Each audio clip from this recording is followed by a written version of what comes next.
So I've been reminiscing a little bit on the life of my grandpa, and today is actually a week since his funeral. And I'm just thinking back to a conversation that I had with my mom about my grandpa, and she was just asking me, how I was dealing with it. And I remember I told her, I said that I feel like grandpa was the type of person while it was a sad occasion, and while we were, you know, obviously sad to see him go, and it was heartbreaking in many ways. In many ways, it was joyful and it was a peaceful experience. And that thinking back, if Grandpa were to, I guess, be offered the option before his birth by God, say God sat him down and they were to have a conversation, and God was to say, all right, Cliff Moore, this is what your life is going to look like. You're going to live 93 years. You're going to marry this woman who you will be married to for 70 of them. You're going to have these children, these grandchildren, these great grandchildren. And, but at the end of it, here's what the end is going to look like. Do you accept? And my grandpa, he was the type of person that I was telling mom, I just feel like the joy that he had and the peace that he had and the things that he just brought forth into this world, as far as just happiness going through life, I believe that my grandpa would have accepted with open arms. Even understanding that the last, I would say probably 5 years of his life were pretty miserable. He had a bad knee and a bad ankle that hurt for him to walk on at all. Most of his last 5 years were spent sitting in chairs and very feebly going from point A to point B if he needed to. And then the last year, it was even more misery for him than that by far. But I think my grandpa would have accepted it with open arms. But then I guess it got me to thinking about the fact that, what if God were to ask any of us that? What if he were to sit each of us down before life started and say, here's what your life is going to look like. These are the events that are going to take place. Do you accept? And the interesting thing is, I feel like you have to. You have to accept. Because you have the option to not accept, and you can live in a state of opposition.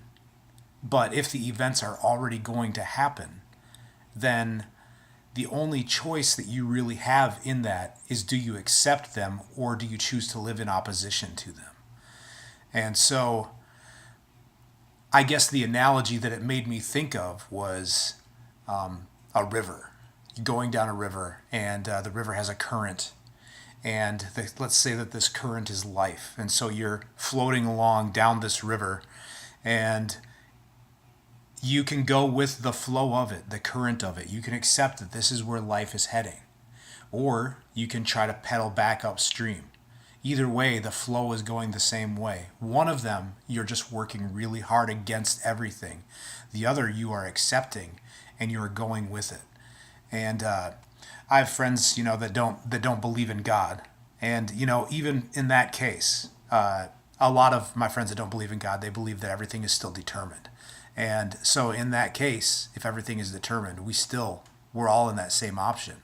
You can either accept, or you can live in opposition to living a life in acceptance of, or in a life of opposition to. But either way, the events are still going to happen. Another analogy that I thought of was, in that water, say that in the water of the river, it's 40 degrees. Say that it's not pleasant. You can live in a state of saying, this is miserable. I do not accept this. I live in a state of opposition to this, or protest against this. You can protest it. You can, your entire life. But guess what? It's not going to change the temperature of that water 1 degree, whether you live in opposition to it or whether you choose to accept it. The only difference is that one will leave you miserable and bitter and resentful, and the other might just lead to happiness, contentment, and peace, even in the 40-degree weather of the water.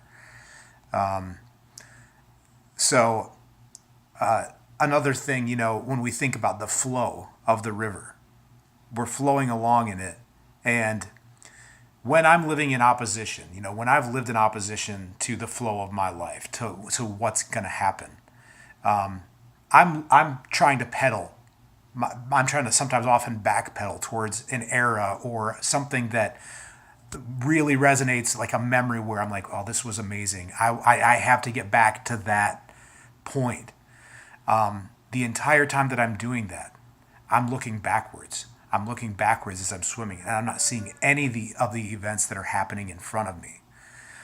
Only when I turn around and I actually go with the flow, where I let life work with me, then all of a sudden I'm looking forward. If I want to alter something, I at least have that option. If there's a branch or a stone or something that I see that I can maybe get a grip on, if you believe that you do have a choice and it's not all determined for you, you still got to be looking forward. So I guess the take is, for me, like my grandpa, I want to live a life of acceptance to what is, and it's something to think about, because it will change the way that every event happens in your life.